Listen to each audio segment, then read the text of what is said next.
Tens of thousands of football fans came to Highbury. Electrifying!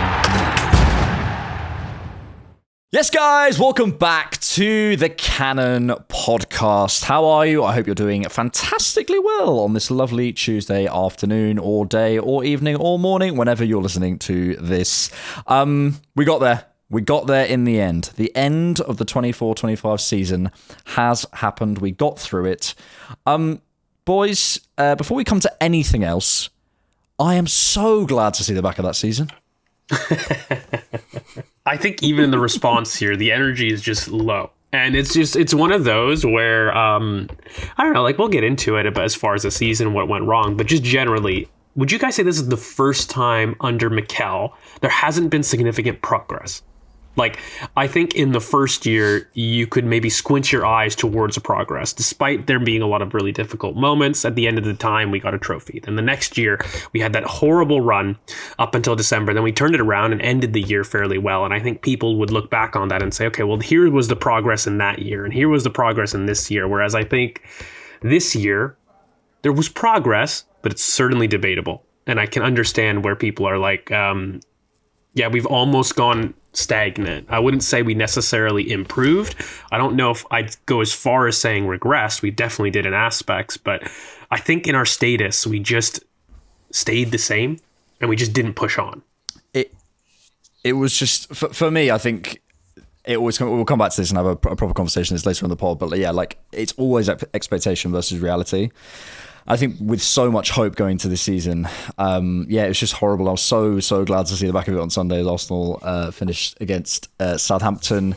Thank you all for joining us on the main podcast. We appreciate it. We will be, basically, the most of this pod will be doing a review of the 24-25 season. So essentially what we learned from this season before we go to all the exciting transfer stuff, which we will get to you as much as we can.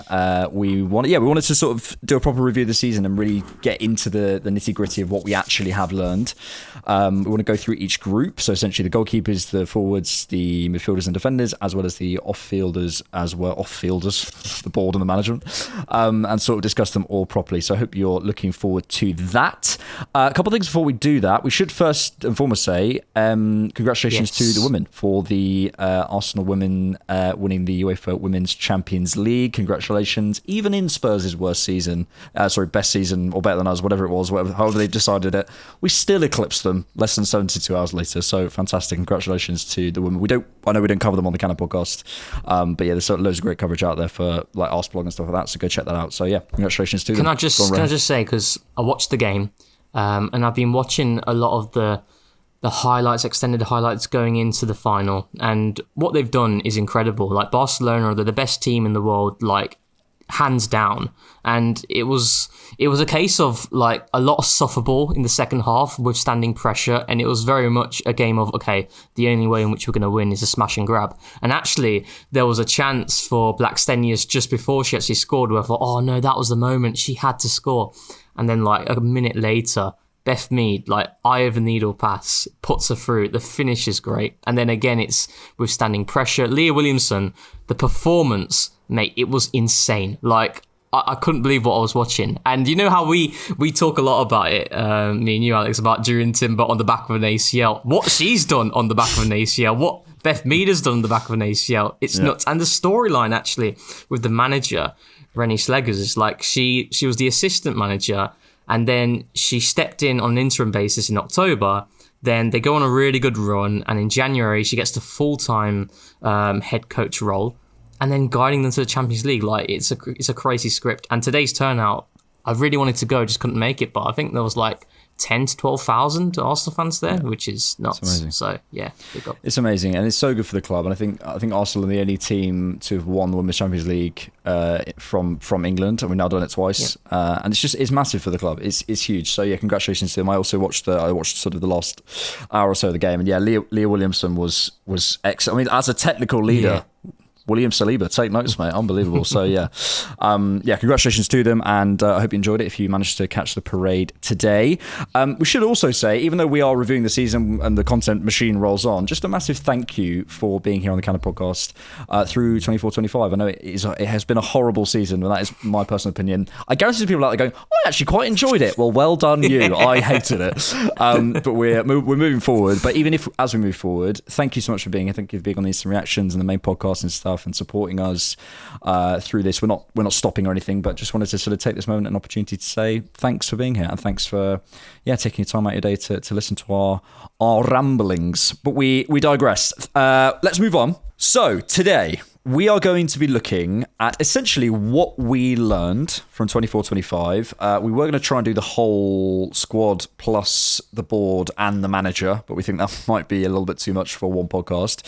So we're looking in the sort of first half of this review of 24-25 at the goalkeeping group, the defensive group, and the midfield group. So let's start with the goalkeepers. That's probably the quickest group to tick off. Essentially, what we learned from the goalkeeping group this season. Obviously, mostly that's going to be dominated by a conversation about David Raya, but I also think there's conversations about how the goalkeeping position is evolving, what we're looking to do in the summer, and so on and so forth. Rohan, I'll start with you.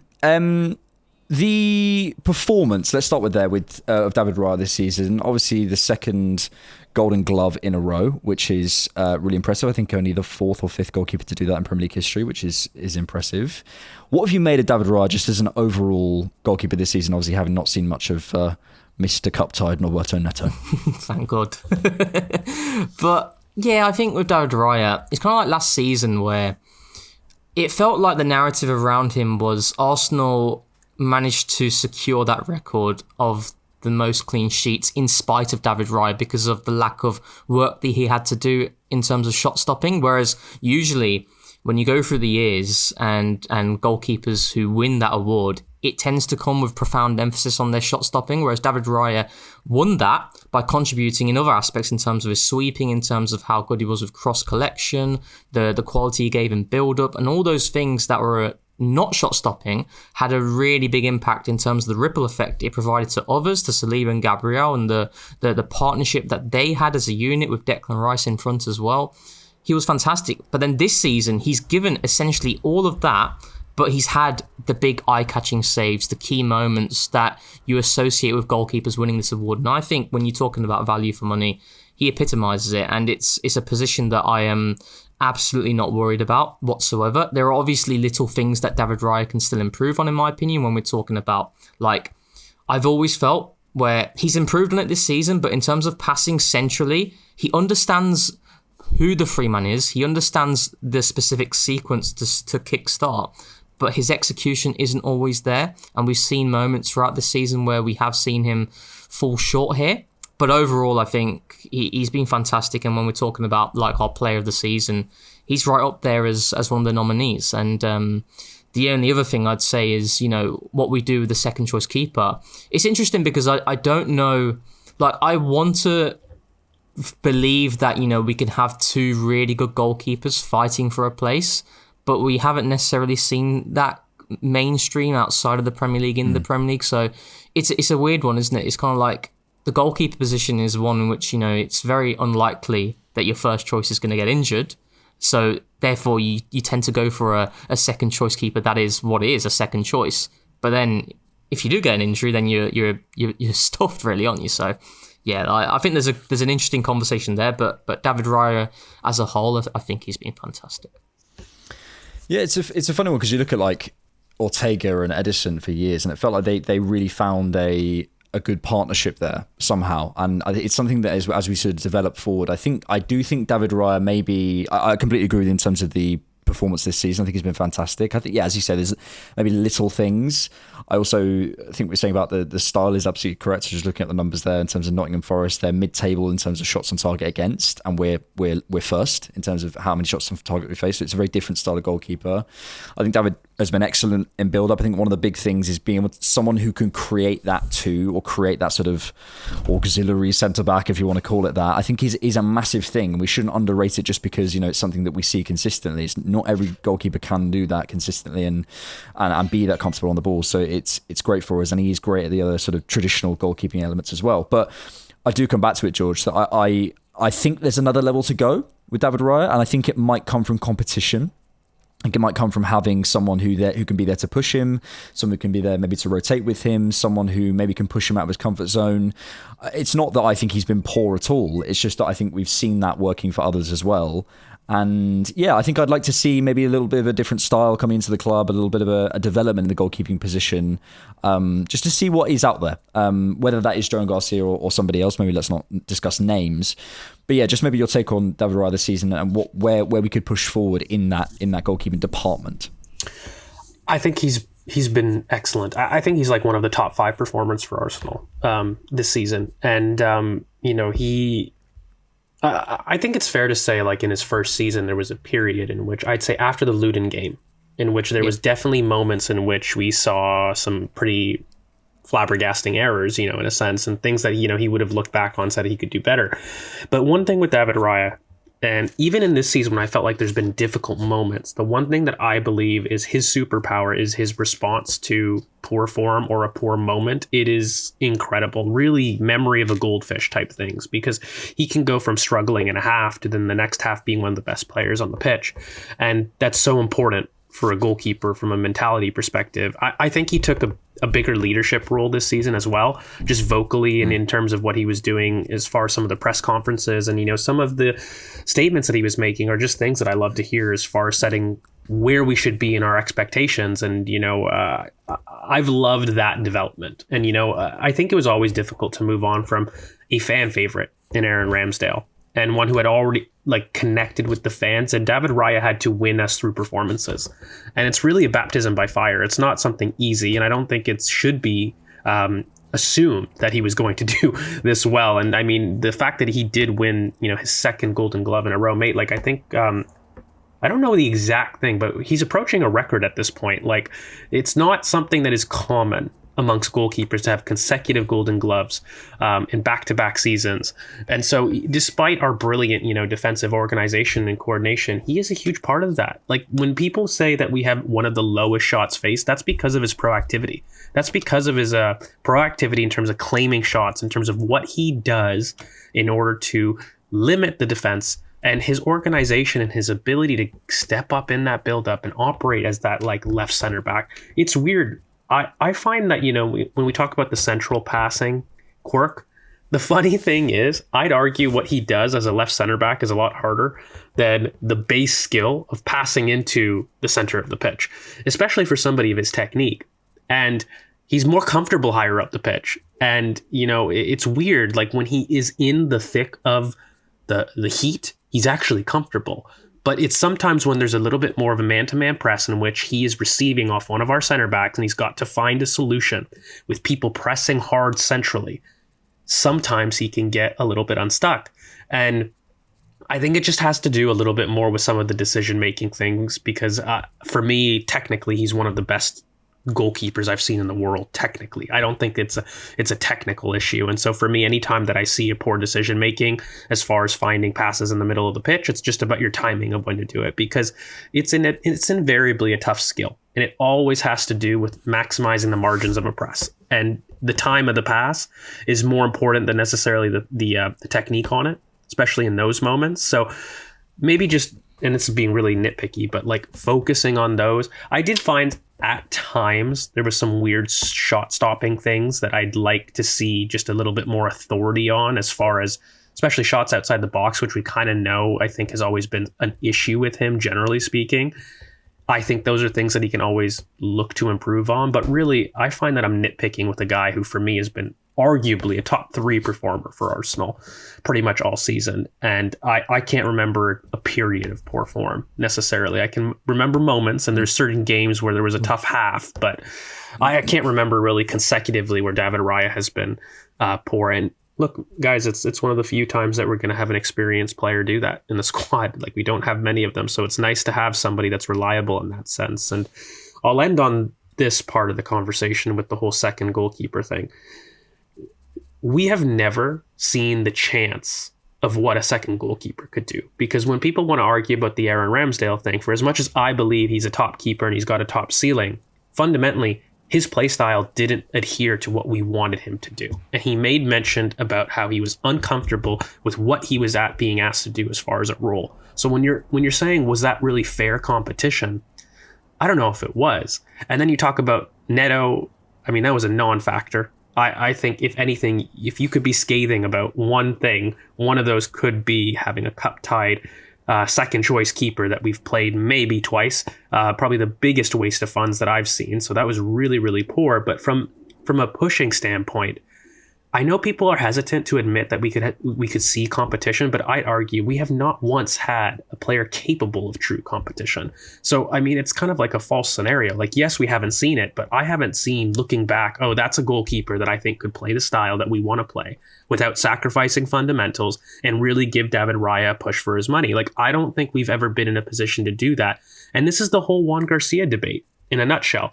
Like, this is a top prospect. And you know, I just think that people need to start looking at Arsenal and how they've handled the goalkeeping situation, not just in the first team, but even in the youth team. Guys, the turnover of goalkeepers that we have used, and there was an article that made mention to this. I think Arsenal look at the goalkeeping market as a brilliant way to generate cash and revenue. If you start to have a look at the amount of youth goalkeepers that we've recruited, look what we just did with Karl Hein. I think there's a really big push for Arsenal to develop pure profit streams through the use of a goalkeeper. Why? Because they know they can buy young prospects for cheap that they could loan quite well. And because it's a position that takes long times to mature, any kind of pop in a season means your value shoots up. And it's a really easy, low risk way to generate revenue, which is something, by the way, I think we've slowly moved towards. Like, if we were to get, for example, a Juan Garcia, how much of that fee is covered from Karl Hein? I'd say a significant portion. How much is going to be covered if we go and we loan up Thomas Setford, and then we'd want to sell him in 1 or 2 years off the back of some major loans that he's had internationally? Like, that is just smart planning. If anything, I think goalkeeping's the one position, ironically, we future-proofed quite well and had a very clear idea about for quite a while. And Aki Kana has really masterminded the criteria for what it takes to be an Arsenal goalkeeper, and every one of us as fans can highlight it. Proactivity in cross-claiming, proactivity in terms of having a high line, being able to operate as a left center back in build-up and possession, and being comfortable off both feet to compete. Those are things that we know an Arsenal goalkeeper is. So you could find a name on the market. I think everybody could scout what an Arsenal goalkeeper is, and that's a credit to the clarity of messaging, in my opinion. So that's probably my last rant on the whole Inaki Kana and the goalkeeping thing.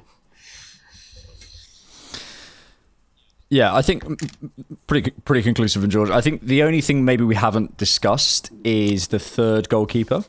And maybe I'll come back to you on this, Rohan. I mean, I don't know if we had one this year, particularly. I suppose it probably was Tommy Setford, but there's something in that sort of role, and there is rumours that supposedly he's going to be stepping up, and we're sort of highly rating him in terms of that level. I don't think there's many people who'd have him as the second goalkeeper in terms of in their eyes. But from what you've seen, from what you've heard, is there any kind of sort of objections from you of him being our third goalkeeper? No, I mean, I don't think there's really much in it when it comes to your third or fourth goalkeeper. You know, I think as long as, I mean, you'd have to be very, very, very unfortunate to lose your first choice goalkeeper and then to lose your second choice goalkeeper, and that's why I think there's never really a lot of talk about it. And usually, I think if you go through the Premier League, a lot of the third choice keepers tend to be like their youth keeper, because of those exact reasons. I don't know much about him. You know, we saw young Porter against Bolton earlier in the season, but outside that, I've not heard much about Setford. So yeah, I don't think there's much in it really when it comes to the third choice. Yep. So I think just to sort of round this off, I think, you know, we've also said we should mention some decent penalty saves from David Raya as well. But yeah, I think that it's just a couple of things. I think George mentioned it earlier, the sort of the shots from outside the box. I think there is a level of dominance which I think David Raya, feels hard to say he hasn't reached, but I think there is another level to go with him in terms of that. Just wow, this guy is playing out of his skin as one of the best in the world, undoubtedly. You know, I look at the likes of Thibaut Courtois coming to the Emirates. I watched his performance, and even in a loss, the way he commanded his box and some of the saves he made, I think there is a level to go. I'd love to see him reach that because he's still, what's he, 29 or 30? I think he's still got some time to develop. I have a feeling as well when it comes to like David Raya on the world stage and why his name isn't always out there is because he doesn't start for the national team as well. It tends to be Unai Simon, partly, which is I think that has a big part to it as well. I think so. I also think his height as well, and actually it doesn't bother me personally because it's not necessarily about that. It's like his footwork is unbelievable. He did an interview with Ben Foster, and Ben Foster was talking about it. He's like, your footwork is I've never seen anything like it in terms of how quickly you get across. Like, so it doesn't bother me personally, like in terms of his height. But I think there is something in terms of, and it's not even necessarily pulling out Hollywood saves or anything. There's just a level of dominance and a level of reputation to go. So hopefully he can get there, and hopefully he can get there with a second goalkeeper if that ends up being Joan Garcia. Although I have a sneaky feeling that ship may have sailed, so we may have to look elsewhere. But we will talk about that at some point. Let's move on to the defensive group. Lots to talk about here. Just to remind you, in case you've forgotten who our defenders are, Saliba, Tierney, White, Gabriel, Timber, Kiwior, Zinchenko, Tomiyasu and Calafiori. Obviously, we know Tierney has moved on. Although I still don't think that's been absolutely confirmed by the club, but Mikel's certainly spoken about it. I think the sense is that Zinchenko will move on. But otherwise, I think the plan is right now for everyone to be at the club unless we get big offers for any of those, like Kiwior, etc. Rohan, I'll start with you. Saliba and Gabriel. Let's start there. Our main centre-back pairing. What more can be said about them? Yeah, best centre-back partnership I have seen at Arsenal, hands down. And I did watch lots of games of Sol Campbell and Kolo Touré as well, like full games. These two, in terms of talent, their individual qualities, ridiculous. And it's interesting because, like, if we go to Saliba, I think a lot of people have felt a little bit underwhelmed with Saliba's season, and that's because of the standards that he's set. And we mentioned it many times in terms of Saliba's norm, like, is not normal. And when people aren't seeing certain things that he did in previous campaigns, although I'd argue this season it's been his best on the ball campaign. I think the responsibility he's taken, I think what it is like he's had some really like bad highlight moments. You think of the Mateta pass, you think of the pass to Vinicius as well, but it then ignores the responsibility and the fact that he tends to be the guy who plays that first pass inside the block to get us going. And there was a really interesting article from The Athletic today as well, which looked at the top line breakers in the league. Saliba's right up there. I think he's 7th or 8th, out of everyone in the Premier League. So that kind of shows what he's been offering on the ball. And I think with Gabriel, like, he for me, he is the best left-footed centre-back in world football. And that is crazy because from the moment he came here, he was like a diamond in the rough where you saw his qualities, you saw what he was as a player, and you could certainly see a player who could hit a level. But the level that he's hit consistently over 3 seasons now is ridiculous, and we are so blessed to have these two. And if Arsenal are to do anything special in this project, it will come from these two and them being fit and available. And yeah, we're just so blessed to have them. They are extraordinary. I was trying to find some numbers that I saw, which I can't find, about where Arsenal play out from the back. It sort of broke down every Premier League team where their most common pass went from the centre-backs. And it's interesting because I think it's just partly a stylistic thing, because there's a part of me going, do I want to see a bit more from Saliba and Gabriel in terms of almost, again, kind of Hollywood passes? It's not really how we play. I think they can do it, but I think there's a more of a sort of like a distance thing for Arsenal in terms of in the build-up in terms of what Mikel wants to do.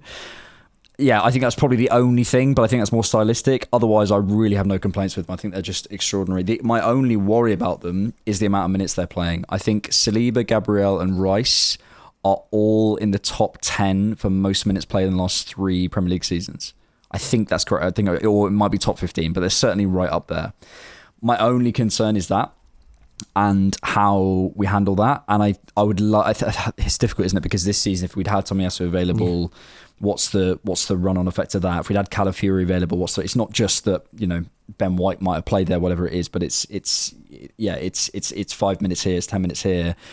My only real worry about them is fitness. George, do you think it is just that? Do you think next season we can see what we can sort of protect them a little bit better, or do you think there's sort of other levels to go with them? Because I really can't see much in terms of what I want more from. What's scary is I think Saliba has another level to go. And for as much as what I've said, I agree with Rohan. I think he's improved so much in possession this season. In fact, I'd go as far to say he was one of my most improved. I know what Saliba is, but when I actually sit there and analyze why our buildup was so varied, it was him. Like, David Raya was going to left center back last year, but when you really want to talk about some of the responsibility Saliba took in terms of carrying into the middle of the park this season, making runs to draw people in before a layoff, like, there was a lot more responsibility played with William Saliba initiating, taking the ownership of, we all know what he's like, baiting people to come into build up, but this idea that we let him dictate was actually something I don't think we've ever given him fully. And this season, we finally gave him that responsibility, and he stepped up. He stepped up big. I hear the whole Hollywood moments as far as him maybe having some more identifiable times 1v1 where you're like, wow, that was something that we don't associate with him. But at the same token, he is the one that plays the most minutes. You can argue Declan, but Declan actually had some time off in terms of, at the beginning of the season. William Saliba is the reddest of red zones in the Arsenal team. I worry about that. And look, there's we can get into the whole Tomiyasu and the Ben White thing, and if those two are fit, we're looking at a very different story. If Calafiori's fit, like, we're looking at a very different story for what we're able to do for these two's legs. But it's just categorically true that if we're going to a point where Tomiyasu can't be a function within the squad, we just have to sell. For as much as I love the player, the mentality, the versatility, and the quality, this isn't a question about that, but if he's not going to be able to contribute to this team, and I don't blame Ben White, by the way, we ran that boy into the ground and arguably ran him to injury. He played through, actually, just not even arguably, he factually played through injuries for us and through torn hamstrings in order to play for us. And I'm supposed to complain that he's had an injury hit season? No, that's the one player I am not having any complaints towards. And in fact, we let him down consistently. And so it makes sense, but I'm hoping that with a proper preseason, we look at Ben White, because he's not somebody historically with injuries. In fact, he's one of the most durable players I've ever seen. So I think that's actually a bigger miss than what's being said. We all talk about Tomiyasu. I think the Ben White and the option of Ben White, and we'll probably get into the whole Urian Timber off the back of what he did of an ACL, that's to one side. But what Ben White could have given this team from a Saliba backup perspective, from freaking Timber minutes as a backup, and what it would then push Timber to maybe do at left back at times. Like, we have players here, guys. And I think the biggest one that I'm not frustrated with, but looking at, is Tomiyasu, and saying, just unfortunately, for whatever reason, you just have not played. If it's mental health, I don't really want to critique the reason. But fundamentally, I think that, that group and what we're looking at, Saliba and Gabriel, generally speaking, I think Gabriel is hitting somewhat of a peak for me. I've seen quite a bit of consistency at this point, and I'm looking now at maybe doing a bit more in possession. But fundamentally, I've always felt that there's a cap in possession with Gabriel. We've really rinsed that stone in terms of training it as hard as we could do. But I'm going to say, I think Calafiori, when we talk about him, we're not just looking at a left back, but we must look at a left center back option with him. And I think the potential there is incredible, absolutely incredible. So when I look at the Saliba part of this equation, I think that there's levels for him to go, ironically. I think we've seen a really big thing in possession this year, but I think there's more to come. And he has to become Gabriel in the sense of there are no mistakes, period. And that's a crazy bar. Like, when you look at Virgil van Dijk and you're looking at that's the bar, that's no mistakes, no dribble pass all season, like zero. And then once you get to that point, in addition to all the in possession stuff he does, it's a different level. It's a different level entirely. And, when you had mentioned, Rohan, the whole Sol Campbell aspect of all of this, I think Arsenal in moments have had elite defenders. I don't remember a time that we've had an elite pair like that. And I think Ashley Cole is probably he's in the category that I put as one of the best left backs to have played the game. Like, that's a level. I think Saliba can get there. Like, I genuinely feel we've got someone there. Gabriel, for me, is in I don't know about the same quality as Sol, but he's in that mold about somebody being absolutely incredible and at points the best center back in the world for his role. And, we've got quality here, mate. Like, we've got some of the deepest defensive depth that we like to talk about. And we haven't even talked about Urian Timber, who had an insane campaign with the context. We'll come to Jurian off the back of an ACL Timber for sure. Yeah, I think let's come to each one individually because I don't want to sort of skip over them and sort of mention them by halves. I think on Saliba and Gabriel, I think they're fantastic. I think we're all agreed on they need more support. Maybe a couple of things here and there that we're asking for more, but I think realistically they just need to be wrapped in cotton. Well, I think this break will do them a world of good as well. This time with no international tournaments is it's going to be really important. Let's come to Tomiyasu and Calafiori kind of individually. Tomiyasu, I think, is, you sort of mentioned it there, George, like I think is one of the biggest opportunity costs of the season for me, which is such a shame. And it comes to a point, Rohan, where he's the sort of player where we're talking about not wanting to, squint at talent, and we're talking to, how do we squeeze 3% more out of this player and 1% more out of that player. We all love Tomiyasu, so there's no question mark over that at all, and it's not about that, and that should be removed from the conversation. We know what he does for the club, we know the commitment he has, but is there an argument that the very, very best clubs, the Barcelonas and the Real Madrids, wouldn't give him time to January to kind of prove his fitness? I would. You're asking me, I'm maybe too soft as an Arsenal fan. I want to give him till January. But playing devil's advocate, as is my want, would a Real Madrid give him that time? Because it's a tricky one for me, because if he doesn't prove his fitness and we leave ourselves short, because when we can look at prospects or whatever it might be, we can find a short-term solution. Yeah, I don't know. It's certainly a question mark. It's so sad, the entire situation, because like as a player, Tomiyasu has so much quality in various different positions. Like, he has his weaknesses. We don't need to go too much into it.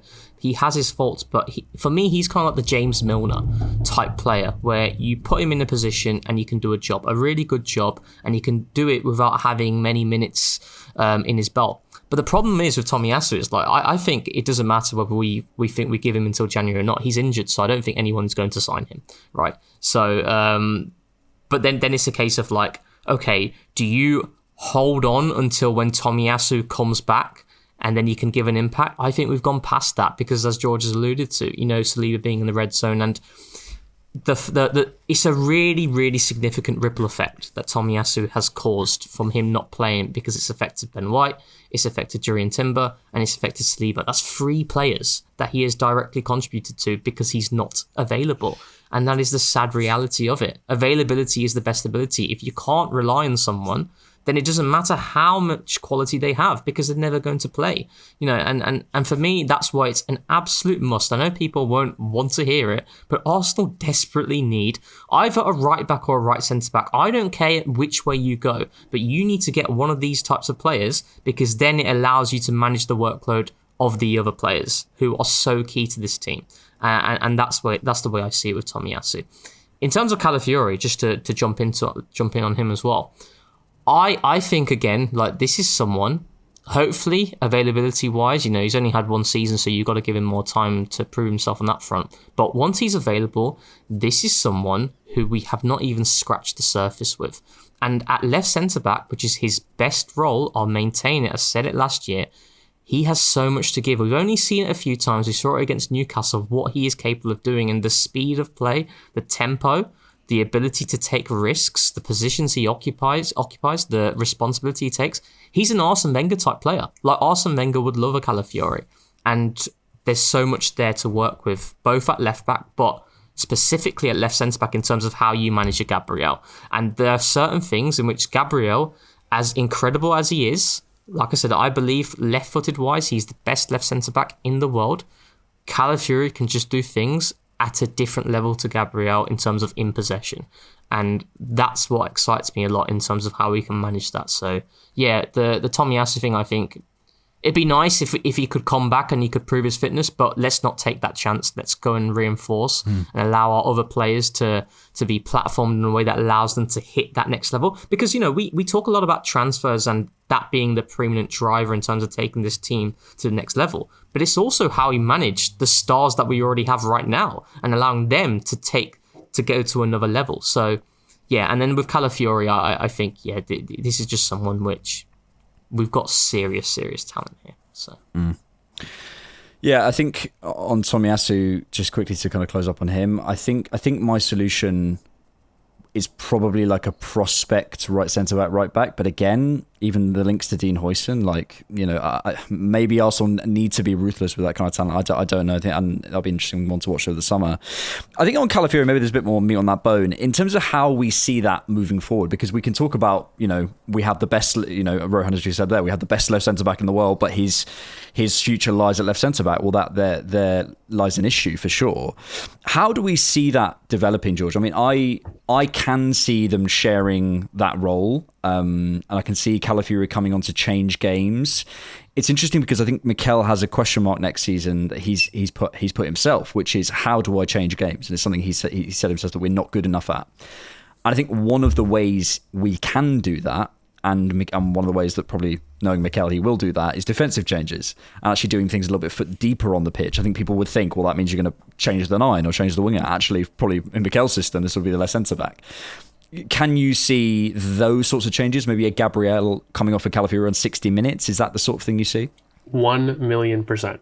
And we're talking about a player that has incredible quality in terms of a box-to-box role. Guys, if you actually go back, the amount of individual game-breaking moments that Calafiori has been able to provide, even in his short minutes, has been excessive. And, I think he's probably, if you want to give awards, for me, he is the most unfairly criticized player because of injury PTSD that I have seen in the squad from a talent perspective. And the ways that we can use him, guys, look, we all know the left back and left center back mode, but I'm going to say something.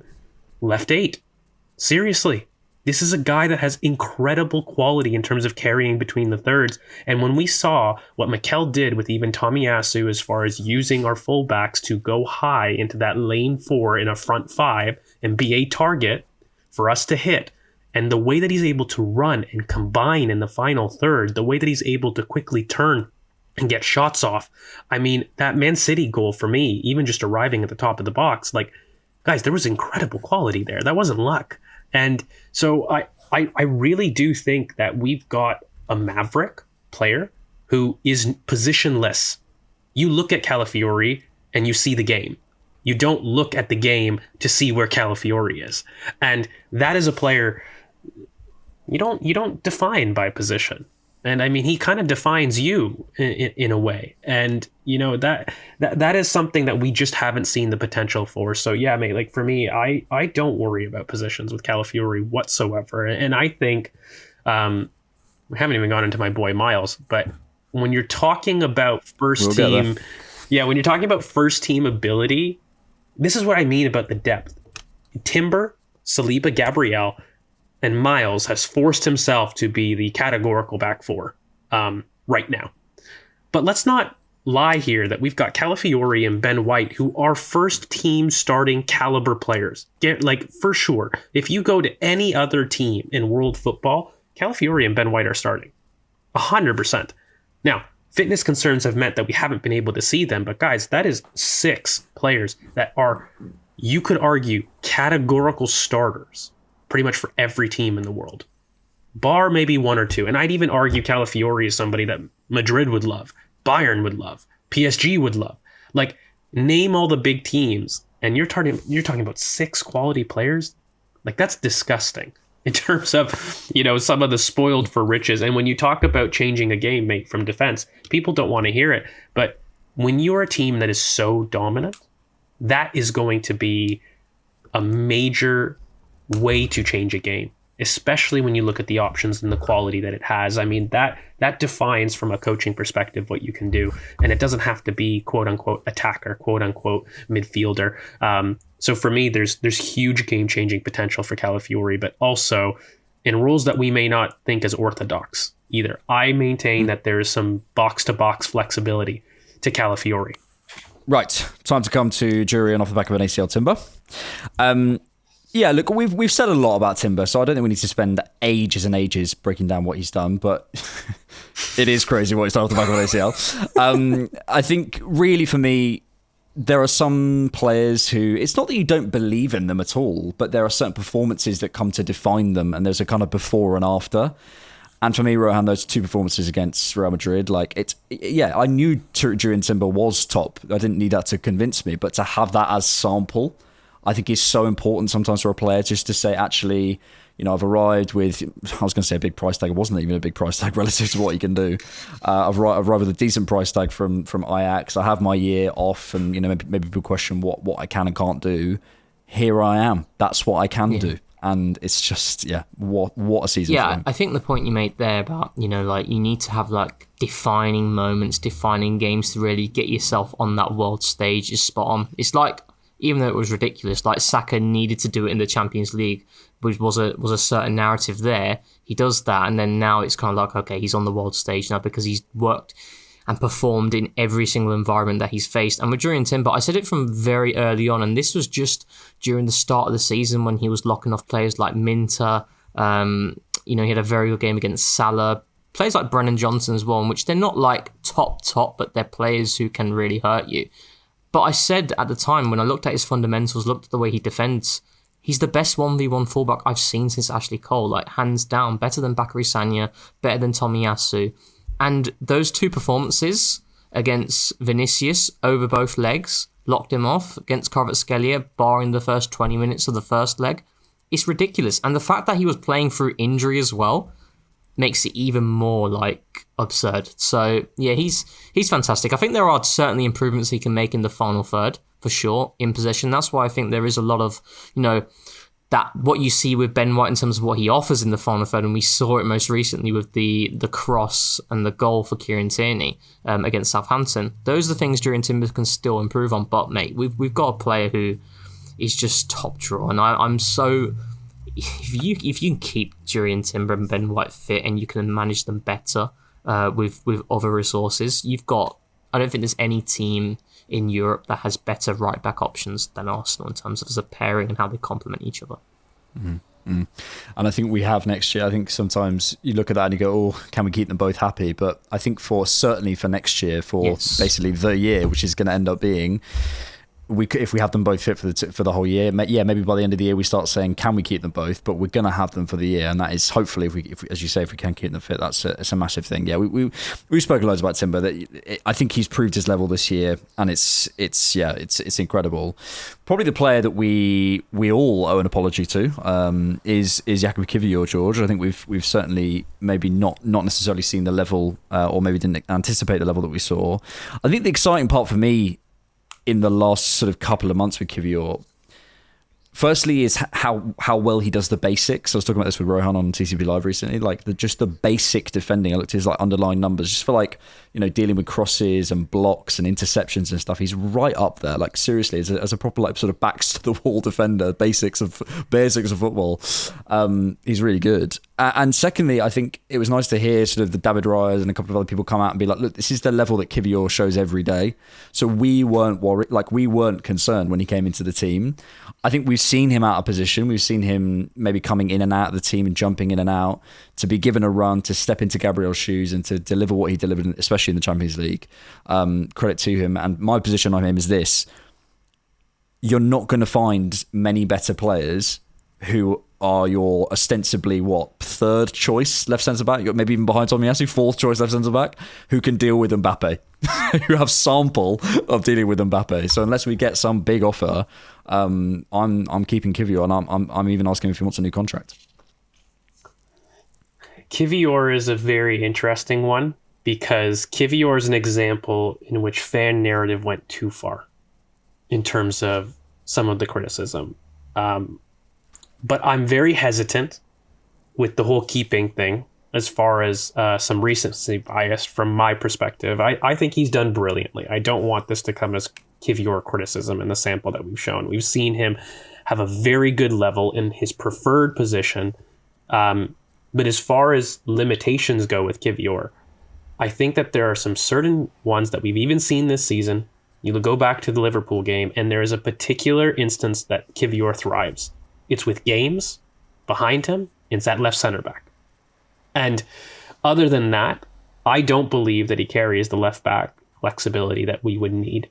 I don't believe that he carries even the central center back versatility that I'd want. I think he can play there. He's shown to play both angles. So I don't think it's a technical issue with him. But the biggest thing that I've seen with Kiwior is about finding his voice. And he seems a quiet player. And he seems somebody that he needs the trust, and he needs a team to rely on him week in, week out. And he's at a stage that he probably deserves it. He's talented, where he has got to the point where he's got his big move to England. And I am worried that we haven't sold well in this team for exactly this reason, where we've got players that have come back from a story that we've really killed them for, done well, and this is the time to sell for me, because you do mention that very few teams have a third choice that can deal with Mbappe. Very few players have a 35 million pound third choice. And when you start to develop the third choice aspect to it, I think Calafiori and Kiwior is a decision, fundamentally. And that's the tough squad decisions that we have to make if we want to progress and really advance in other areas of the squad. This is where I think it gets a little bit gluttonous from our perspective.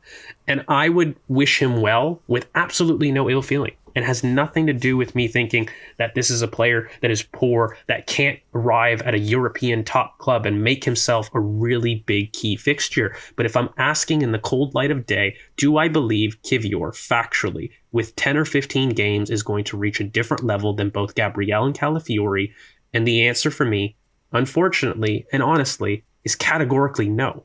There's no scenario that I believe, given 15 to 20 games, that Kiwior outperforms Gabriel or Calafiori with the same potential, the same amount of games and sample. And from my perspective, when I start saying that from a backup who can really only ostensibly play left center back well, that's when I start to say, okay, we're reaching peak value sell in terms of my evaluation of it. But again, he has had a story that I think you can't undersell. It wasn't a given he would do this well. It wasn't a given that he would survive the Gabriel point. And I made this point in another pod. We saw what it was like to have Rob Holding come into this team and the effect that one player can have on the team's structure.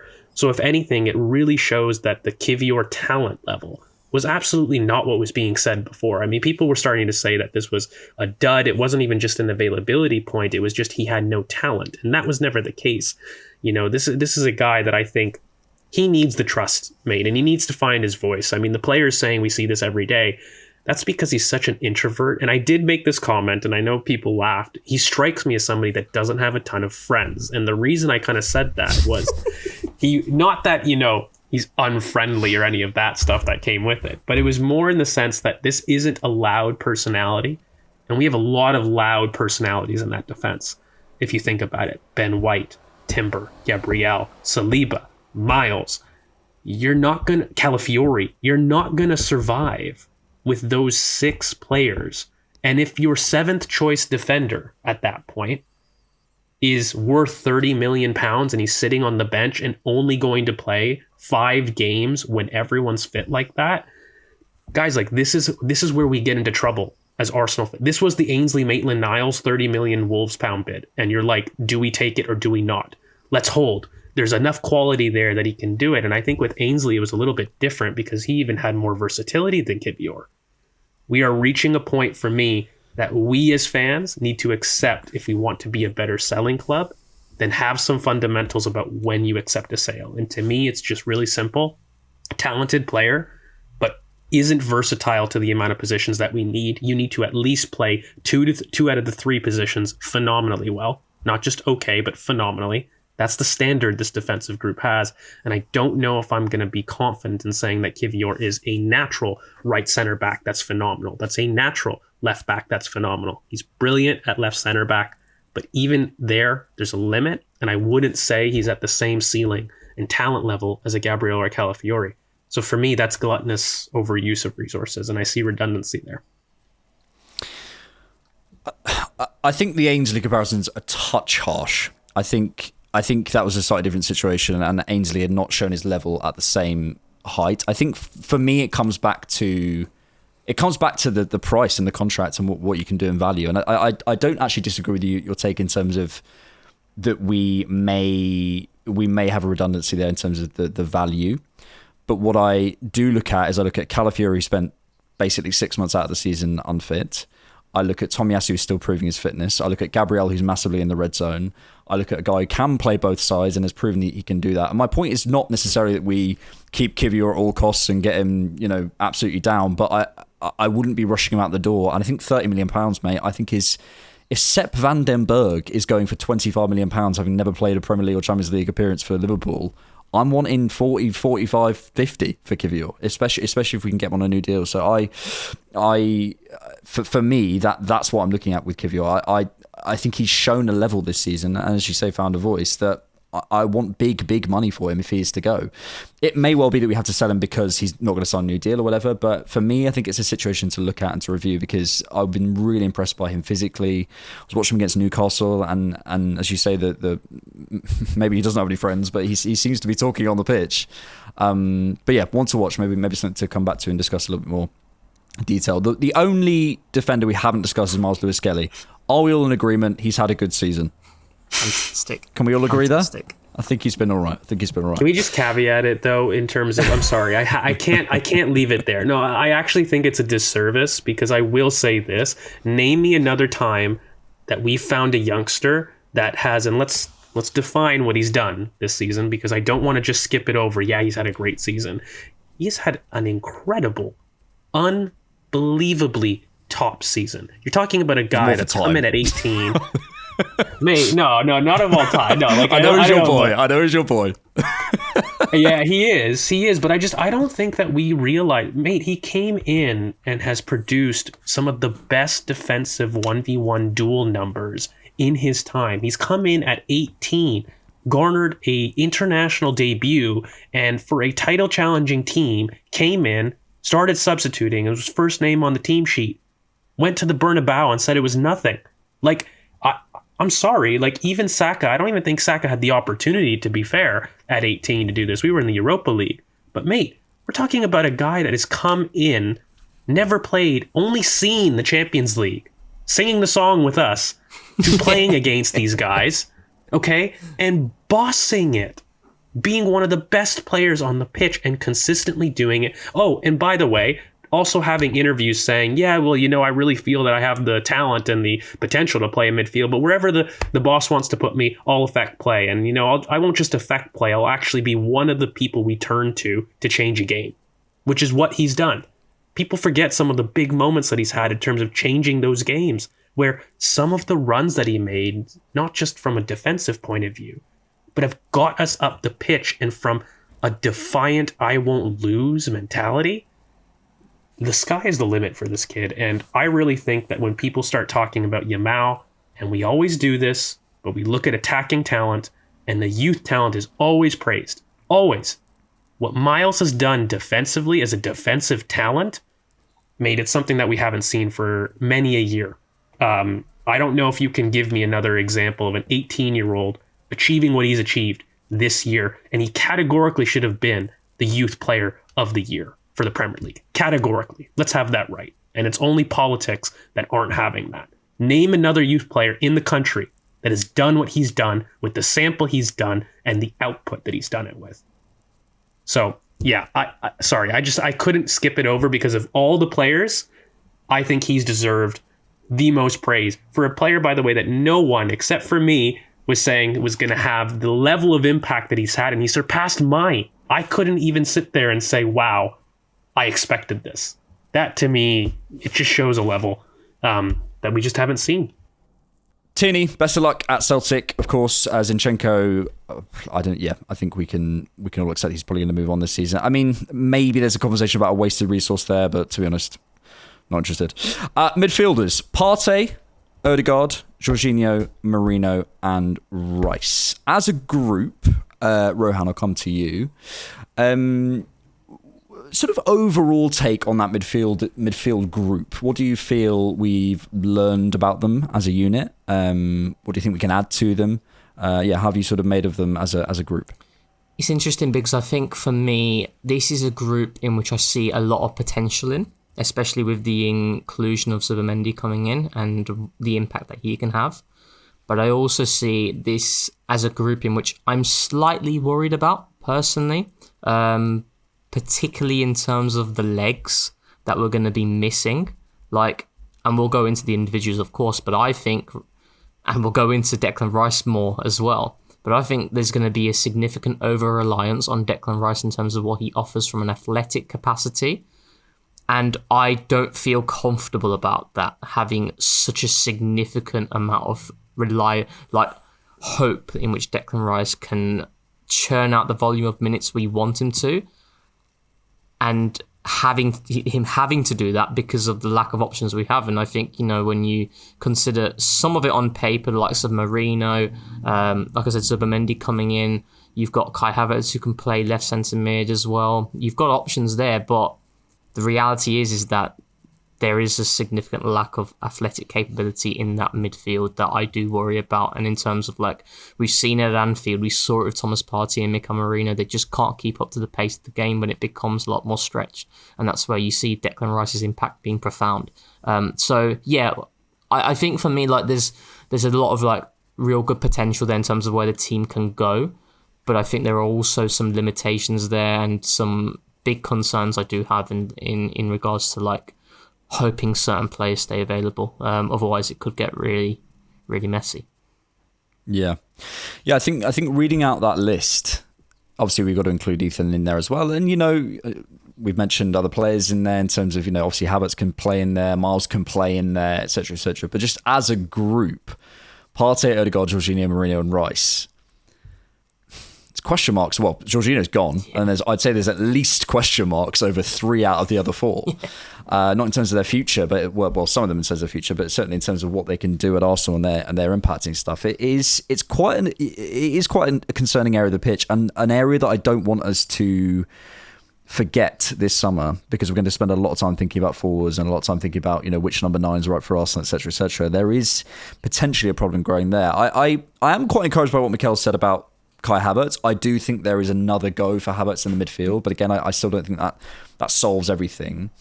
George, in terms of, again, as an overall group and sort of looking forward to the summer, what do you think we missed in 24-25, and what do you feel we can add moving forward? Fairly loaded question if you don't want to get into our captain. And unfortunately, I'm not gonna beat around the bush. That is the question. And when you were talking about this group and what it may need, one of the biggest lessons that Arsenal needed, putting the captain aside in terms of what we do in transition and having that final third between the line type player with output, that's clearly something we have missed this season. We've missed that. And so that's an aspect, right? Another one that doesn't get spoken about enough, and which I keep banging the freaking drum about, is our game tempo, the ability to speed up and slow down possession. And guys, let's just have it right. Zubimendi, the reason why maybe there's not as much talk is because that's just been such a locked, known target. But the advantage that this guy gives us, it's incredible. And I have to admit, he's not my subjective type of midfielder. I'm not somebody that loves deep lying playmakers as a whole. I can understand their utility and their importance, but I go to the Declan Rices, the destroyers, the legs. I like having a defensive midfielder who I feel can hold the midfield on its own. That's what I'm comfortable with. But this Arsenal team, guys, they struggle with understanding tempo as a whole. They struggle with the decision about when to be punchy through the middle of the park, when to go wide, when to speed up a game, when to lean into chaos, when not to lean into chaos. That orchestrator is something and a mind that this team does miss. And I think Zubimendi is going to do huge amounts of work there. And as far as deep-lying playmakers go, he's one of the most physical ones I've seen. Categorically, this kind of prototype, when you look at the Pirlos, the Xabi Alonsos, the Jorginhos, they are all like a touch deficient physically. Like that is something that you understand from that type of profile. But this is a guy who's 5'10", very antsy, I would call it, on his toes as a defender, very high anticipation, really gets there early because he recognizes his, physical limits. But even then, his tackling technique is very strong, stand-up tackler. And the reason I'm going so big in terms of talking about Zubimendi on the midfield, because, mate, I think he solves a huge issue that we've been having in that group. And the one question I'll probably leave for like a meat on the bone for you guys to discuss is I'm going to throw a name out there. Me and James, good old James Clark, talked about this, but in your deep midfield, we've got questions. And there is a question mark as far as Thomas Partey. But it's because for me, there's two things that we need. We need a deep-lying playmaker role. Boom, Zubimendi's gone. That's solved. Great. Declan Rice, we know what he is. World-class, deep pivot midfielder. Brilliant. You've got your starting two. That's great. As far as the backups now, if Thomas Partey was to stay or go, even with Mikel Merino, is this a pivot player? Really, in the sample that we've seen? Are you comfortable with him in deep build-up? I have said for so long, we need a Partey replacement and a Jorginho replacement. And there could be a club decision. And again, if we're not going to get into stuff off the pitch, which we can't, but if we're looking at an extension of Thomas Partey, it's in order to fund more funds to other investment areas. But that is still a hole. And I don't think, and this is my question to you guys, how long does Mikel Merino have in the team, all things considered? I think the Mikel Merino conversation isn't being had because of what he's done at centre forward, personally. I think there would be a lot of talk about Mikel Merino and the issues he brings in terms of, like you alluded to, in deeper build-up, in terms of the legs. Mikel Merino can't run like to the level that you want. He can't do it. I've seen enough now to be confident in that opinion. I've seen both him and Jorginho in a team together against Girona, and the game passes by them so easily. And I've seen it against Liverpool as well. Like, and for me, that's where I'm looking at. And this is why I go back to it, George, where it's like there's profound emphasis on Declan Rice not sustaining any injury. Otherwise, we're finding ourselves in a significant problem here. And I think for me, I think Thomas Partey's had and we can go into the individual now as well. I think Thomas Partey has had a solid season. But this is not the Thomas Partey of 22-23 where we're looking at him as this athletic machine in terms of how he covers ground. I think he was referred to as the octopus in terms of how he's able to intercept, win the ball back, cover space. He's not that type of player anymore. So I don't feel comfortable with him being the reserve option. And I think there should be some thought in, how you mentioned, Alex, in terms of a prospect at right centre-back, right back. I'd like to bring in a prospect midfielder who can run.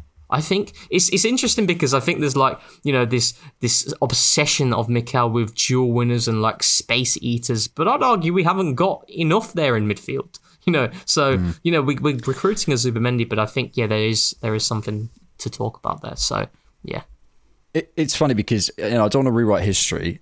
Last summer, you're looking at Jorginho and Rice at the turn of 2024, looking really, really good in the pivot.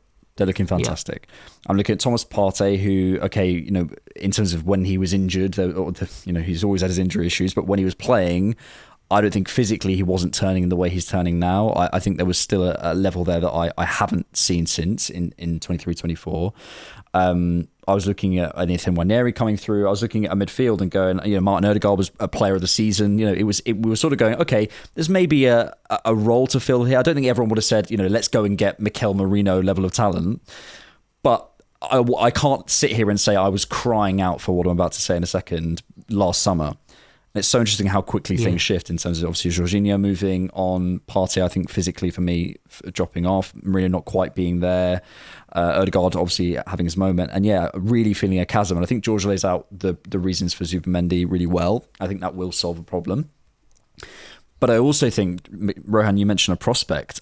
I actually think it's more than a prospect. I think it's another signing personally. If we're really, really serious, this is sort of, I have three categories. I have need, want, and like. And this is probably my want category because I think you could get through another season, but it's like, okay, you could, but does that mean you're guaranteeing yourself a Premier League or Champions League, as George has mentioned a few times. I don't know. And I look at a talent like Marino and I say, yeah, maybe last summer you're a sticking plaster, but I don't know if you're long-term what I want. And I think without a proper signing, because I'm looking at Joe Linton and Tonali and Enzo and Caicedo. I'm looking around the Premier League. Technically and legs wise, our group is getting a little bit left behind, even by the sort of the fourth and fifth type, UEFA Champions League sort of challenges, let alone the likes of if Liverpool go and get McAllister and Wirtz and, Gravenberch and Szoboszlai, and I'm looking at how you look at the sort of the composition of Liverpool's group or Man City's group, even with Nico O'Reilly and James McAtee coming in this season.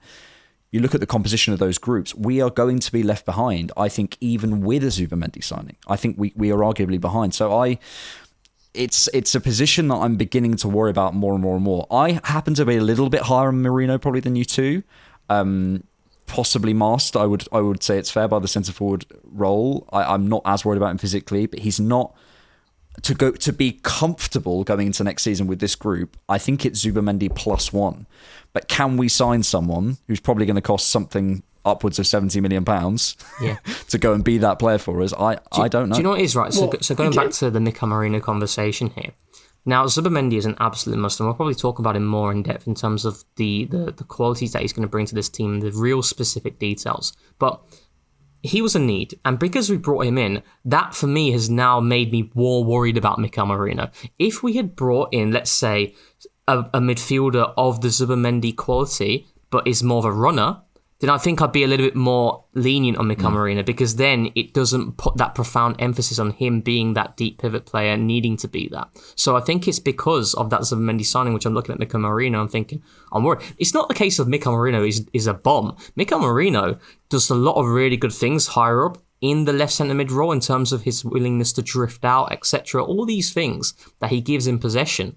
But we've brought in someone in possession to really help us in deep build-up in Zubimendi. So then it's kind of like, Mikel Marino, I need something else from you. And I don't think he can give us that. And that's the worry that I have. Whereas if it was, I don't know, like a Amadou and Nana we bought in, right? Then I'm less worried about Mikel Marino because I've got that athletic capability. You still have the Zubimendi hole there, but the Mikel Marino conversation is a little bit different because of what you've done with that initial midfield signing. Yeah. Sorry, go on, George. Yeah, so I just want to be really specific so it doesn't come across as vague, but Mikel Marino in midfield does his best work coming from above the ball, coming to it, not from him having to go to the ball. We've seen that far too often, and that's what we talk about with deep midfield for me. Like, any time that Mikel Marino has been somebody that as a pressing trigger has to run to his trigger, as opposed to coming from ahead of the ball to come collect, is a very different player. And, even in that iteration, by the way, in midfield that we're talking about, guys, I'm going to push you guys one step further. Would you not want Kai Havertz better in that role, by the way, of that second striker and left central midfielder that we've seen over a Mikel Marino? Like, if we're talking about role, right, like, this is where I struggle with the Mikel Marino long-term suitability even, because you split your midfielders, guys, into behind the ball and ahead of the ball players. Like, really simply, that's what, you guys can think of this group. What I believe the Zubimendi signing does is actually guarantees us to be a pivot team, which we always were, but we were more of a pivot team that really included a fullback. What this move with a Zubimendi does, it is a transition, by the way, guys, and we're going to have to talk about the impact of the team, but having two midfielders in the pivot places an extra emphasis on having at least 4 deep midfield options that you can rely upon, in my opinion. If that's the move that you want to do as a team, you must have at least 4 in the back there to be comfortable. I think that I'm very comfortable with Zubimendi and Rice for sure. I personally am incredibly comfortable with Miles Lewis-Skelly being an option there. But we just haven't seen it yet. So I can't sit there and be like, okay, great, he's for sure an option, even though I believe him to be. In my squad building, he is. But we just fundamentally haven't seen it within the team. So then I'd argue with you guys, who is the next person? If you haven't seen the Miles and you're not as high as I am, do we even have a third deep midfield option that we're incredibly comfortable with? I mean, we've got questions on Mikel Marino. You want to talk about the Thomas Partey of it all? There are questions. People forget we have Sambi Lokonga on the books, who hasn't got an obligated buy. It is an option. He's coming back. There is scope there for me. There's a lot of redundancy. And so even with a Miles as a third option there, I still say that Arsenal are light in that deep midfield consideration. And you're looking at a Sambi Lokonga, a Thomas Partey together, hopefully being sold at some point to make way for that fourth deep midfielder. And I'm just going to say, please, Lucien Agume, come and make Saliba happy. That would be brilliant for a very cheap option. But again, I think that there's redundancy in that deep midfield that we will need to address. And I hope it's in this window. But, I think that's kind of the crux of it when we define who's a ahead of the ball midfielder and who is a behind the ball midfielder, because you're going to get into your attacking midfielder debates maybe a little bit later on when we start debating your Kais, your Ethan Waneris, your Martin Odegaard, which we haven't actually had the full discussion yet, which we will need to. But that's like three options fundamentally there right now. You could even add Miles ahead of the ball, which people don't seem to know, but he did that in spades in the youth. So that is somebody that we can look at as an option. However, these are all theories, right? Fundamentally, you haven't seen him with that sample in the first team. So I think it's actually a bigger hole than people give it credit for. It's something that I've really insisted on. Like if we're saying that right center back with William Saliba is a worry, I'd actually place the Declan Rice backup ahead of that, because we've got two players that fundamentally have just been really injured. But we've got the quality there. I actually don't think we've got anybody that is a Declan Rice backup, like period, in the squad. It's just not there. Not that they're injured and they haven't played. They're just not physically there. Yeah, and to some degree, I will say I think finding a Declan Rice backup, someone who's going to deliver the same thing, I think is just profile, not same quality, but profile. For me, it's more about options, and I go back to it. I look at Liverpool, and I'm looking at a midfield group of Szoboszlai, McAllister, Jones. You could argue Harvey Elliott, Gravenberch, and Endo. And I don't think, in terms of numbers and legs and technical quality, we're anywhere near that. And I don't necessarily. I think your sort of behind the ball and ahead of the ball thing is a nice way of looking at it. Does it guarantee we play with a double pivot every single time? Therefore, we've got to find a +1 in there. For me, no, personally, but we'll see how that works, because I think it will just depend on the game. But I just think we're light. And I think numbers-wise, for me personally, and I think there is a player, whether it's Lucien Agume, whether it's, I don't know, there's a good Buadi. I think I keep seeing that name being mentioned. I don't really Leslie know. Ugachukwu from Southampton, mate. Ugachukwu, mate. Animal. I tweeted during the Southampton game. He's excellent. He really is excellent, and he's going to be. There's going to be some exodus at Chelsea. There's a player there who probably needs to come in. However we do it. We've sort of discussed everyone kind of individually in bits and parts. There. Let's just stick on midfielders and maybe not have the Odegaard discussion today. Rohan, I'll come to you. Declan Rice, talk to me about his season. Go on. My player of the season, for me, and it's a very interesting conversation. I think you've got your Rayas, your Timbers, your Gabriels, Saka, if he'd stayed fit for the whole season. There's all these conversations, but I think Declan Rice, the impact that he's had, I'd say from late October, has been ridiculous. And what he's done on the Champions League stage as well, phenomenal. What I will say though, and I mentioned this on X today, in terms of how we look at Declan Rice going forward next season, I'm going to be a lot more critical on Mikel in terms of how he uses him, because despite the fact that Declan Rice has been fantastic, personally, I've not enjoyed the way we've used him consistently. Like, let's use yesterday as an example, right, against Southampton. I think, we'll probably get into it at some point in terms of the biggest weaknesses that Mikel Arteta has as a manager right now. And one of the things for me is that I don't think he is consistent in terms of balancing the team. I think tactically, in terms of how he sets the team up and the structure and the ideas in terms of what we are looking to do against the opposition relative to the shape that they deploy, is fantastic. But where we have certain players, I don't necessarily always agree of him being there. And Declan Rice against Southampton, we saw it. Southampton aren't a team going to press onto us, so the spaces are going to be more congested. And I don't see the reason why Declan Rice should be operating as our second striker, where he's making underlaps to create space for the left winger to come inside and cross. adding height in the box, and effectively just being sandwiched between the defensive and midfield line, in which he's not getting involved in the game. And then you see it in the 60th minute where we change it, and Declan Rice is now behind the ball, and he's as a number 6 in this type of game state where he has the game in front of him, touch heavy, some really nice switches, transition security as well, just behind just in front of the centre backs, and also being in a position to utilise his ball striking as well, because the number 6, when we pin a team deep in, they're not making runs into the box, they're standing on the edge of the box, pouncing and waiting for opportunities. I think for me, that is a better usage of Declan Rice, and in terms of second striker against back 5 teams, have an attacker, a player who's natural in that role, like a Kai Havertz, for example, even a Mikel Merino, who I think has a better understanding in terms of what to do in that type of role. So that for me is something I want to look at next season, because I think Declan Rice can go up another level. It's quite crazy because I'm calling him my player of the season, but I don't think he's still being used the best way in every single game state. So yeah, that's the way I see it. Yeah, I think you're right, and the only sort of other example I'd give is the Newcastle game. I thought he was completely anonymous in that game in certain parts, especially in the first half, just because of his positioning, just because he couldn't influence the game from how high he was. It's not on him. So I completely agree. I just think for me it comes to a point sometimes where put good player in good position with more of the ball sometimes, or just, you know, and I think from what he's been saying in interviews and stuff, it sounds like Mikel's been really emphasising him getting in the box and getting goals and getting assists, and I hear that, and he can do that, but not every game.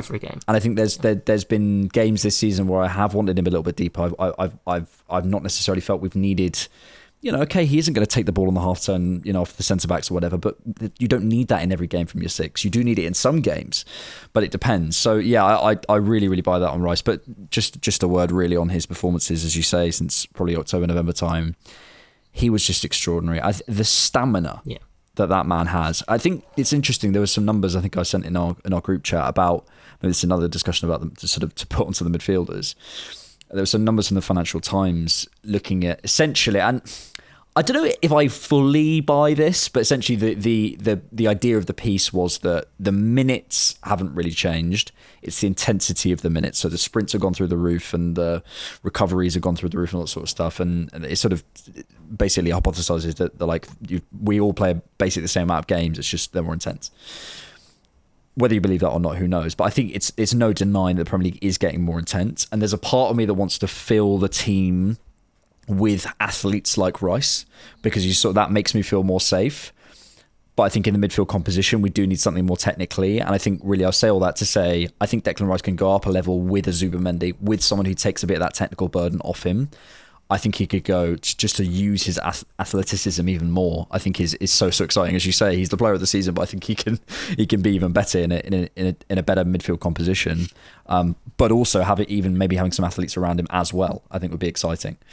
Jorginho is obviously leaving. We wish him all the best at Flamengo. I don't think anyone thinks it's a good idea to give him a 1+1. I think probably it's just time to go. There's just if you have a Zubimendi available on the market, I think you go and do that, and that fills a lot of that. We've discussed Merino and Partey. Probably the two that we haven't discussed to sort of close out our goalkeeper, defender, and midfielder discussion, although we could have put Kai Havertz in this, is Ethan Nwaneri and Martin Ødegaard. I don't know whether we'll be able to have the full Martin Ødegaard conversation. Probably we need to have that on another podcast. So let's park that and try and finish on a high, shall we? Let's talk Ethan Nwaneri. George, next season, we spoke a little bit on the instant reaction to the Southampton game about Nwaneri and the qualities he showed. What are your expectations? I mean, you said obviously like Miles kind of exceeded your expectations next season. I think Ethan played last season. I think Ethan played something like 1,600 minutes. Give me a number. What should Ethan Nwaneri in his camp be rocking up at Arsenal next season saying, I think that's a good year? Okay, sometimes with youth, confirming your level is a pro. And I don't mean this to limit Ethan, but even with Miles, like, I don't know if I'm necessarily saying, okay, I want more minutes and I want more. Like, obviously I would, and who wouldn't? But sometimes confirming that it wasn't a flash in the pan is the biggest step up you can make in terms of your transition to adult football. I'm okay with the amount of minutes I saw. I would just like to see him involve himself more in the game, because I know from having watched him in the youth, he has a completely different level in terms of his ability to affect the tempo of a game. And we saw it in moments, but mate, I know Rohan thinks he was man of the match, but even like how we were saying an instant reaction, we have a whole section for him because some of the quality he showed receiving in the pockets and the ingenuity. There was that one turn, someone fires a ball and he does that pirouette at the top of the box to go turn and open up to the left-hand side of the pitch. And I'm just thinking to myself, yeah, we don't have a single person in the squad with that reliability. A lot of people talk about Martin Odegaard being the best pocket player in the team. Wait for Ethan. And I have a theory that I truly believe is something that has happened, is I do believe that the club looked to get him on a program, guys, because just to put things through, right? Like, the reason I think Miles has been able to show his level, by the way, and his qualities, because there is a physical gap between him and Ethan. And it was why I had said at the beginning, I thought Miles would actually, ironically, have a better season than Ethan, because he's more physically ready. And it's not that Ethan isn't physically ready. There's a big debate on the timeline that's going on right now about how ready the guy is in order to be competing in the Premier League. And let's just have it right. Ethan is physically ready to compete. That's not the problem. The problem is to show your full breadth of talent. That is something that I don't think Ethan is quite there for. And, you know, I do believe that they put him on a program, guys, from March onwards, because just factually, when I look at how to train athletes and you're looking at it from a sports medicine perspective, 6 to 8 weeks is not enough to put on muscle. I'd urge everyone to go out, try to go and research it. You need a minimum of 3 months to add muscle. It takes 12 weeks to change the musculature. So you're not doing that in preseason. So if we wanted to get Ethan a little bit more sturdy, and it's not necessarily to add mass, it's actually, people confuse this. It's not like, oh, let's bulk up. It's not that. It's the balance, the coordination. Do you guys remember there was a couple times he makes some really brilliant runs, but there was one run at the beginning of the game, in the Southampton game, where he splits the fullback and center back that have isolated him out wide with that little roll across the ball to just cut inside quickly in one fluid motion. Guys, the power to recycle, turn on the outside and do that run and carry is insane. His base level is very, very good. He's got to have the power to repeat that, though, for 90 minutes. Right now, he's able to do it in 5-10 minute spurts. But that's the work that I think the club have done. And to be honest with you, people are going to look at him as having a lesser season than Miles. And, you know, to like a certain extent, yeah, you could probably make that argument, but it has nothing to do with a talent debate. And guys, the only reason I'm going to mention this is because he is making waves right now at the U17 World Cup. Max Dowman is coming to play. It is not something that I think we can ignore. And I can see it now. People are going to compare Ethan and Max already, and they're going to talk about potential ceiling and caps with these two players. And I'm telling you, they're very different players. Let the boys play. And what I want for next season is for you to confirm that this is the level. It's not a matter for me of having a different type of output. It's a matter of you confirming that you have belonged and it wasn't a flash in the pan. And that's not to degrade the talent. That's to say, no, your first team's options. I want to go next season when we talk about midfielders. No, it's not a theory. Ethan is a right central midfielder for Arsenal. He is a number 10 for Arsenal. He is a right winger for Arsenal. Like, this isn't, I don't want play minutes. I don't want him to be worked in. He is officially a first teamer. That would be my demand for Ethan. And that can come in the form of the exact same minutes, but importance be quite different. Yeah, I think it's there was some numbers earlier that the only players from the top six aged 21 or under with more minutes were Miles. This season Ethan Waneri played 37 games for Arsenal. The only players from the top six aged 21 or under with more minutes were Miles Lewis-Skelly, Lewis Hall, Rico Lewis and Conor Bradley. That was 1,378 minutes. If George won't give me a number, you will, Rohan. Give me a number. Let's go for 2,000. I think 2,000, and the reason I push on it is I hear what you're saying, George, and I think he could have the same, he could cement himself and do the same thing, but I think for a talent of Ethan's level, I think I really want to see more of him and more meaningful minutes as well. I think there's Champions League starts. I think the further we go in cups as well, I'd really love to see him as a proper rotation option, not a sort of if Ødegaard's tired or if Saka's tired. I'd love to see him really be given some meaningful minutes in that sense, because I think he has the ability. And I think when we see I think he's the only player in our group who has overperformed their XG this season in terms of just on an individual basis. He's the only player in our team. I think I might be wrong, but he's either one of two or one. I was looking at the numbers. Best shooter earlier. outside the box. Yeah, and I think when we see that dynamic in the team, the more we see it, the more we'll want it, and the more we'll call for it when because I think sometimes at the minute there's a bit of a sort of, is it Ethan, is it that? But I hope next season we start to go, no, this is the right solution. Like, the solution in this moment is not, should it be Sterling? Should we stick Marino up top? No, put Ethan on the pitch. It's kind of like, what you alluded to there. It's like, it's the type of game state that he is involved in. If Arsenal need a goal, you bring on Ethan Nwaneri, as opposed to Arsenal being, like against Ipswich, Arsenal being 3-0 up, just put Ethan Nwaneri on, allow Saka to rest up. It's the difference in importance to the game state. Yeah, and I think if we're going further in the cup competitions, I think that's really doable, and I really hope we do. I think he's definitely in there. I also want to see him inside as well. I to be honest, like, I don't mind him out wide, but I think his best qualities come inside. So I want to see him in there. Just to really quickly add on that, and again, it goes back to the Declan Rice conversation, or in terms of how you use certain players in different game states. I don't mind Ethan Nwaneri playing a lot of minutes at right wing. I don't care. As long as you put profound emphasis on him coming inside, in which he can showcase that unstoppable quality of being able to shift, shoot on site. Like the way we used the Emile Smith Rowe post-2020 with Kieran Tierney. Use Ethan Nwaneri in that manner, as opposed to asking him to do Saka things when he's not Saka.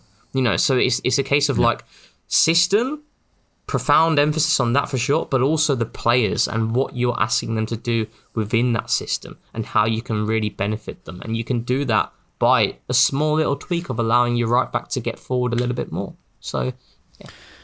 The player we haven't mentioned is Fabio Vieira, who is coming back into the team. And I think my position on it has been this. George and I did a scouted on him if you guys want to go check that out. And it was really interesting. Ultimately, it all depends on translation, and I would like to see Vieira given minutes.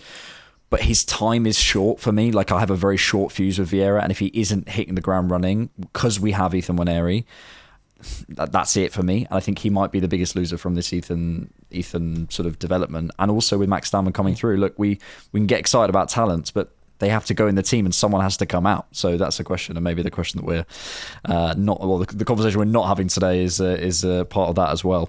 We'll finish there. We will have the Odegaard conversation at some point. I think it deserves a little bit more time than sort of 5-10 minutes at the end of this. We will come to the forwards and the manager and the board on the next podcast, so make sure you look out for that as we continue to review 24-25. Lots there to get into. I think the goalkeeper chat in terms of how David Raya goes to the next level, how we manage the defensive minutes. I've started to concern myself more and more about the midfielder situation as we've gone through the podcast, so that's making me feel really good. Just in terms of sort of closing thoughts, George, I'll start with you. Anything that's sort of come up for you through the pod that you think, I'm taking that away? Yeah, I think I'm really excited about the solution that we seemingly have bought to address some of the biggest things I felt in midfield from a tempo perspective. I think the meat on the bone that we're going to talk about in the final third is going to be for the next pod, but from the defensive point of view, there's less meat. There just fundamentally is, right? Like, I think we've solved a lot of issues there. One of the biggest things has been our tempo and our understanding of gameplay, which we have bought a major solution for. Then it becomes, in defense, even with the number 2 goalkeeper, with that whole discussion, it's about maybe saying, can we kill defensive depth this year? like solve it and then be done. Like, stop asking about it to a certain extent. And I think that's maybe the frustration with some certain fans. But to be honest with you, I just feel in a really good place with defense. And I feel that even if we do get rid of somebody, I feel we have assets that we can sell to provide the funds for the replacements. Like, I look at that group as a highly functioning group where just feels nice to say that we have 7 guaranteed first teamers for 5 positions in David Raya, Ben White, Urian Timber, William Saliba, Gabriel, Calafiori, and Miles Lewis-Skelly, who for me, those represent guaranteed first teamers at the top level. So that to me is representative of a group that's really well done and really close together and seems nearly complete. I wouldn't say completely, but nearly. That's my takeaway. Rohan. Yeah, I mean, it's interesting. The midfield conversation, I just remember like one day on the train, I was just on my notepad just looking at our midfielders. All right, who do we actually have? And let me look at how good they are at certain things. But oh my God, we're in trouble here. So, Mate, yeah, I'm telling you. So that does concern me. I think for me, the biggest takeaway, which like George alludes to, I think the back line, it is genuinely world-class options that we have. Like, I can't emphasize that enough. And the variation in terms of the different qualities that each possess, like Julian Timber and Ben White, they're so complementary in terms of like their best strengths lie in different areas. And then you look at what Miles has done, you look at what Ethan has done, and how they've changed the ideas behind our squad building. I think that is a big takeaway from this season. Like if there's any big positive, from the injuries, it is the fact that Miles and Ethan have been able to stamp their authority. Like, Ethan has had a fantastic season. It's just a case of what Miles has done is it's just like you can't put it into words as to the impact that he's had in a position that he's not played in before. And finally, Declan Rice, I think there's still another level to go. And with the Zubimendi signing, you've got two players there who kind of mask the weaknesses of each other. And I think that is something that really does excite me. It's just probably too late in the day to anticipate any comments, but I wasn't trying to move on from Miles because I hate him. I was moving on for time. just to clarify for everyone, that you can find about 4 hours worth of me praising Miles on this channel. Yeah, I think for me the big takeaway is really this. I think in every conversation you can kind of go through the team, and you could go, well, if Tommy can get fit, and if Marino can do this, and if Partey stays, and if Tommy Setford, and if you can sort of think your way into, we're in a really good place. Or you can think your way into, oh God, Neto's going and Tierney's going and Zinchenko's probably gone, and then what if Calafiori gets in? You can go one of two ways. I just think the time has come for Arsenal to not take any risks.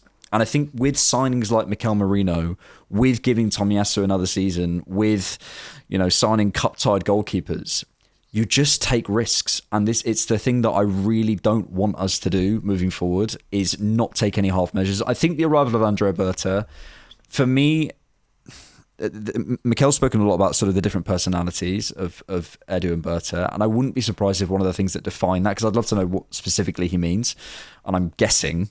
But one of them is I think Edu would be able to sort of rationalise certain things. That's my sense of the guy. I don't know him, but my sense of, okay, but we have this, and if once Tomiyasu's fit and all these sorts of things, I get the sense that Andrea Berta will be like, but we can't rely on that. And we really need it. We really need that in the squad. I want to get to a point where Pep left Rico Lewis out of his FA Cup final squad. Rico Lewis. I would take him Arsenal. That's how good I think he is. I think he's an extraordinary footballer, and I think he's could play for England 100%. That's the level. That's the competition we're dealing with. I'm looking at Liverpool's midfield. I'm looking at the numbers. I'm looking at what we're dealing with. We as Arsenal fans can walk away and say, yeah, but this player showed this good form in this period. But what if this guy comes? Stop having those conversations. Let's just do what needs to be done and leave absolutely no stone unturned. And it may be unpopular. And this is the thing, is like I do think we have a bit of a culture of a kind of, I've said this before on the pod, but like a bit of a culture of a kind of, we're still in project mode. We're still in kind of, yeah, but we don't want to get the wrong contracts, and we're past that point. We are past that point with Mikel Arteta, and we need to win. And so that's why I'm looking at the likes of the midfield signing. I'm looking at Tomiyasu. What would I do as Alex, as the soft Arsenal fan from Bournemouth? It's very different from what Arsenal need to do. So yeah, I just hope we can get it done. But yeah, we'll see. Guys, thank you so much for being here and listening to the first half of this sort of squad review, what we learned from 24-25 and how we move forward. We, of course, have loads and loads of transfer content to come. We'll have a big fight between all of us about Martin Odegaard at some point, which should be some good content. Yeah, enjoyed that. Thank you, boys. Nice one. Thank you, good sir. Thanks, as always, for being here. Make sure you check out, we did Rodrigo Scouted. We've got TCB Live coming on Thursday. We've got all the normal good stuff. If you want to check out ad-free content and extra content and stuff, you can do that by becoming a Patreon or YouTube member, as always. But if you just want to listen to the free content, we love you for that as well. Thank you so much for being here. Thanks for watching, listening, and thanks for keeping it Arsenal.